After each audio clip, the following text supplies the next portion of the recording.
This is kind of charming.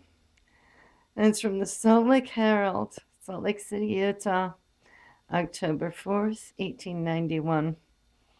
The title is Home Stretch of the Great Matrimonial Handicap of the Season. The pretty girls who are in it. Go in it. Anyway, it says a trip to Lenox reminds one of a certain tale in the Arabian Nights. A hero who was seeking the object of his love was directed to sail a stream, cross a country, drive a distance by conveyance, climb a hill, climb another hill, go through a wood, then through another wood, go on to top of the highest bluff he could find, and then look around. When you go to Lenox, you will probably have to do all of these. You will certainly have to climb a hill after the train leaves you, and you will be compelled to go through several woods and climb several more hills before you come to Lenox itself. Suddenly you find yourself at Curtis's, and of course you will have to go there because everybody else is there. And a curious feeling comes over you that after all you must be in New York. The street in front of the hotel is torn up, and great stones have been brought in various wagons, and the road is blocked with boulders, stream rollers, gravel wagons, etc., as if it were New York and the city were being treated to its annual tear up. But it isn't New York. For inside the little hotel parlor is a fire burning in the big fireplace, and half a dozen chilly matrons are gathered around its glowing embers, rehearsing their ailments and darting indignant glances at the frolicsome crowds of gay young people who, regardless of possible coughs, colds, and influenza, are standing in the open doorway or crowding out on the stuffy little piazza. Yet it certainly is very like New York, because here are all the familiar New York faces. And yet it isn't like it at all, because Lenox has not a disagreeable element in its composition. While New York is charming, to be sure, but in New York one sees people who do not belong to the 400. But at Lenox there are just 400 and no more. When you get into the dining room, a surprise awaits you. You did not expect to find so many well known people there. You had no idea Lenox was all cottage life, and that as for the hotel, the cottagers were not in it. Yet, if you look around you, you will see that they are very much in it, and that they come here 3 times a day for the refreshment which makes the inner man of the select, which even the inner, okay, come here 3 times a day for the refreshment which even the inner man of the select 400 requires. At one table, Mrs. Nelson, and beside her sits her brother, the famous Frederick Gibbon, and nearby are Major Chapin and his pretty wife, who were entertaining Mrs. Cleveland a few years ago when they came to Lenox as a bride. Mrs. Nelson, you may remember, lost her husband only a few months ago, and by some strange fate his death occurred just as Mrs. Nelson obtained a divorce from him. Shall you go in mourning for your husband? Asked someone of Mrs. Nelson. No, indeed, I shall not go in mourning for him. Him? Why should I? I've been trying for years to get rid of that man. Now, why should I mourn because he is gone? I love Mrs. Nielsen. And so, Mrs. Nielsen is as gay as usual and drives a beautiful little cart and appears, if anything, happier than before she became a real widow. She has a beautiful cottage a little way up the road, and entertains sumptuously on her lawn, giving the dearest little picnics and outdoor parties imaginable, because her parlors are too small to admit of very extensive doing indoors. In spite of disagreeable tales to the contrary, Freddie Gebhard is not only well received in society, but is acknowledged a leader. He is likewise much sought after by mammas with marriageable daughters, and the absurd stories to the effect that he is snubbed in drawing rooms are not credited an instant by anyone who is permitted to take a glimpse into Linux society. Freddie Gebhard has a handsome little establishment just opposite his sister's. The only woman servant permitted within its walls is the deaf old housekeeper, upwards of 60 years of age, who looks after the running gear of the household. Mr. Gebhard is another cottager who likes to take his meals at the hotel because it is so much more convenient than to do so than to go to the trouble of managing a chef, a kitchen, and a staff of servants, which these entail. Then, too, you are a mealer. You can drop in at almost any time to find a good table awaiting you, and while you eat at home, the chef is intolerant of delay and goes wild over the possibility of cold soup and savory messes of potash spilled by warming over.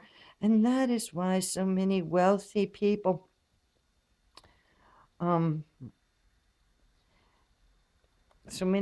people are content to go without pigeon wing and willing to dispense with boiled goldfish, nightingale livers on brochette, stuffed venison garnished with antlers, and Lacrinia Christi punch. The happiest man in Lennox is Malroy Bey, the Turkish minister. He is almost as dark as the Jack of Spades, and most and looks so much like that gentleman that you keep wondering if at some stage of its existence he has not figured upon a playing card. Mavroet is happy because he loves the ladies, and what is still better, because the ladies love him. He makes himself agreeable, says such complimentary things to in such a distinguished way, and glances so ardently and passionately out of his great black eyes that it is a matter of fact girl, indeed, whose heart is not set a-fluttering by the magic of his looks. He is all the hops.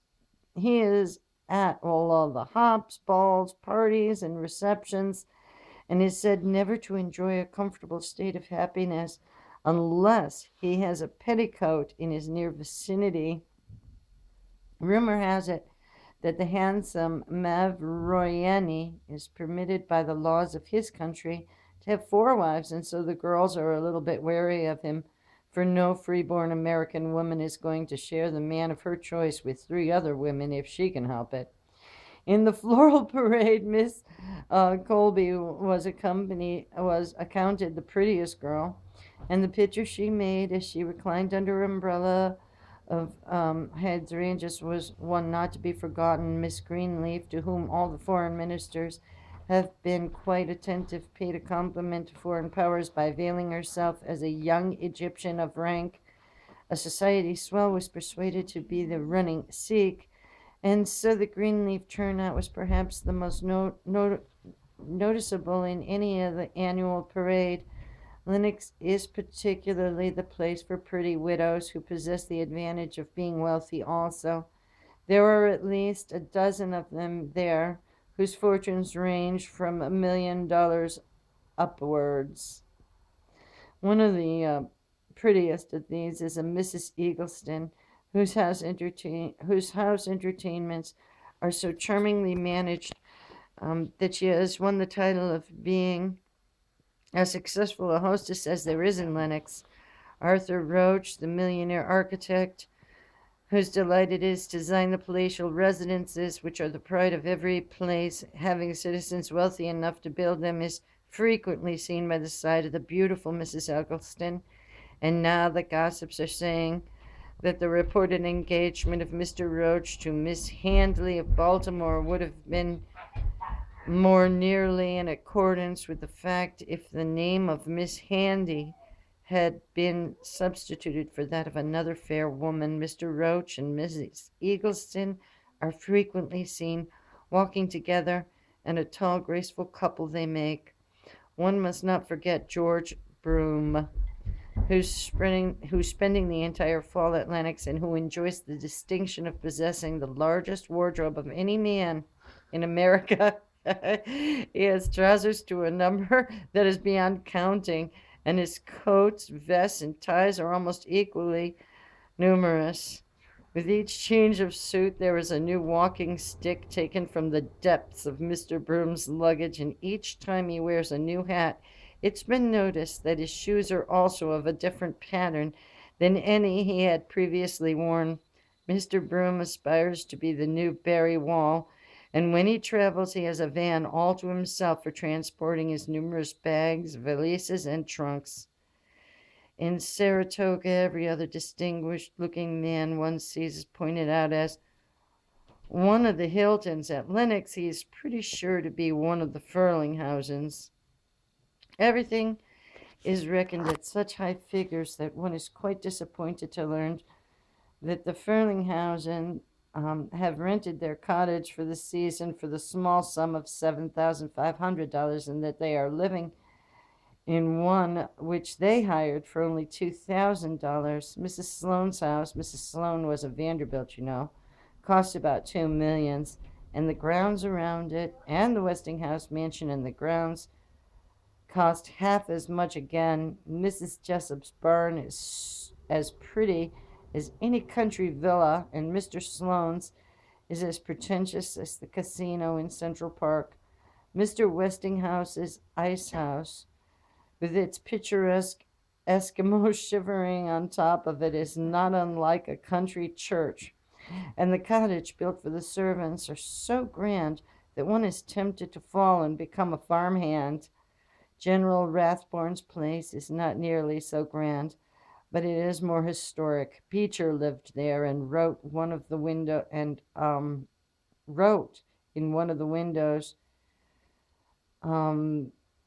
Pierpont Morgan and Joseph Pulitzer have both occupied the house during various summers. It's rumored that the Goulets will soon build upon the property which they own and upon which there is now a plan to a farm. Mr. Goulet was anxious to erect a house there 3 years ago, but Mrs. Goulet chose Newport as being more fashionable and satisfactory for the money. There are so many pretty girls at Lenox that one is bewildered by the galaxy of loveliness. Miss Kitty Gahady is a very fair girl with a frank, open countenance and a style of loveliness which is neither blonde nor brunette. The brightest girls of the season are said to be the Mrs. Ivies, and their bon mots go the rounds of Lenox society. Mrs. Turner, she who was, as they say in the country, Miss Lanier, is among the sprightliest of the young matrons and cuts an awful pretty figure when she drives out with a gay crowd which she is entertaining as her guests. The Westinghouses do not go in society. I think there's a little more here.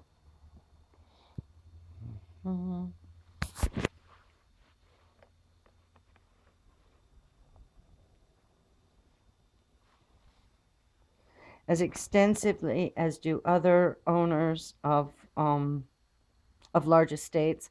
Having no grown-up children, their interests are less in the gaieties of the season, and they find more pleasures in planning improvements in their already magnificent establishment.